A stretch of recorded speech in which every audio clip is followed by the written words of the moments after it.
Welcome to the Musings of Jessica Marie. Throughout history, Indigenous people have had to fight against colonization, indoctrination, and violence to preserve their natural way of life. This struggle has often come from entire bloodlines and tribes being completely eradicated. Similar to how the Native American Indians were forced onto specific reservations in the United States, people around the world have been wiped out by forces trying to take over and impose their will. Join me as we shine a historical spotlight on the people of North Sentinel Island, one of the most distinct Indigenous people that have never taken an L. North Sentinel Island is one of the Andaman Islands, an Indian archipelago in the Bay of Bengal. It is a protected area of India and is home to an indigenous tribe called the Sentinelese, who practice voluntary isolation.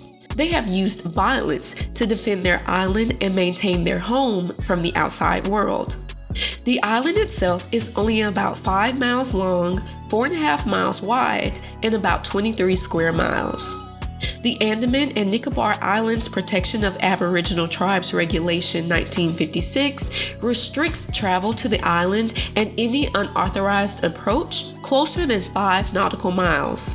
The idea behind the restriction is to protect the tribal community from coming into contact with infectious diseases that they have no acquired immunity against.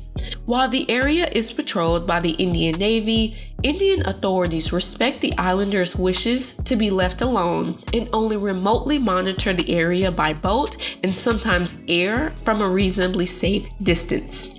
With this hands-off approach, the locals take protecting their land seriously and won't hesitate to take matters into their own hands.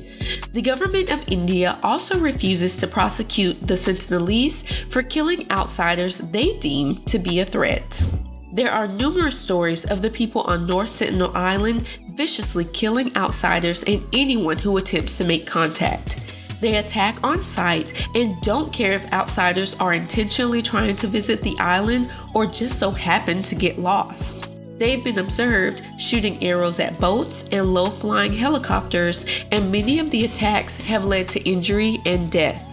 In 2006, 2 fishermen were killed after their boat drifted ashore, and more recently, in 2018, John Cho, a 26-year-old American Christian missionary, was killed after illegally trying to make contact with the islanders 3 separate times. He paid local fishermen to take him to the island in hopes of converting them to Christianity.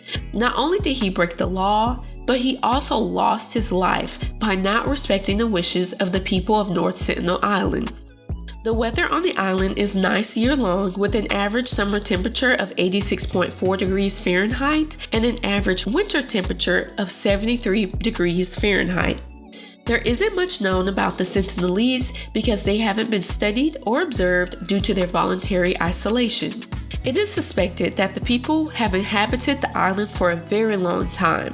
There are even records that date back to 1867 of an Indian merchant ship getting wrecked near the island, and the 106 surviving passengers and crewmen had to fend off attacks by the Sentinelese before being found by a Royal Navy rescue party.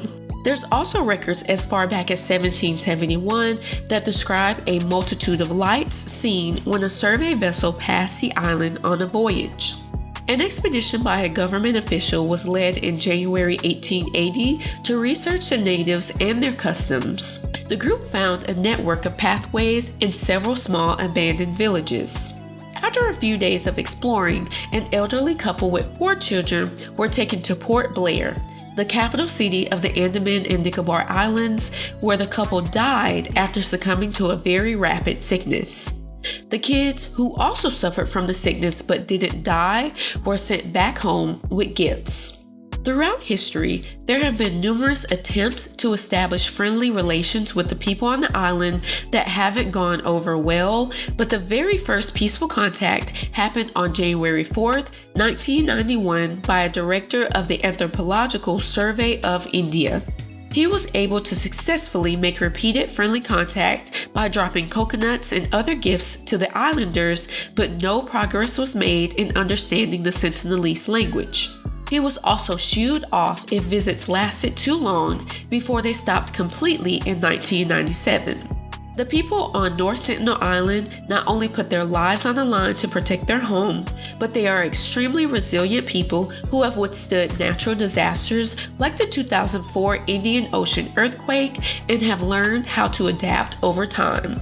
The island is surrounded by coral reefs, lacks natural harbors, and is heavily forested.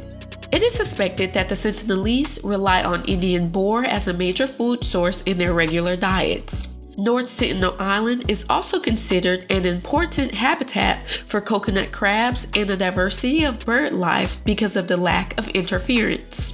The marine ecosystem surrounding the island remains a mystery, but there's evidence of a substantial coral reef, mangroves, sea turtles, dolphins, and sharks.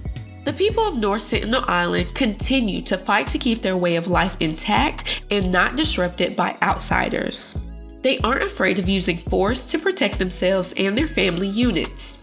They are truly a self-sustaining group of people that haven't been disturbed by colonization, infiltration, mass disease, or brutal force.